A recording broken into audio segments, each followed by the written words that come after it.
pessoal que está acompanhando os nossos vídeos Arretados PB. Eu sou Paulo Alves. J Play, tô por aqui.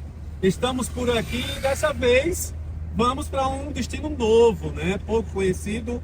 Aquela nossa questão de caçar, de procurar.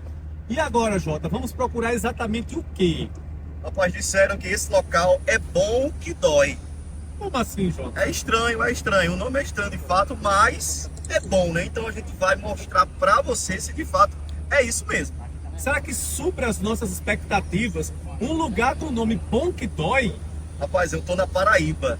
Conhecendo a Paraíba como eu conheço, eu acredito que sim, viu?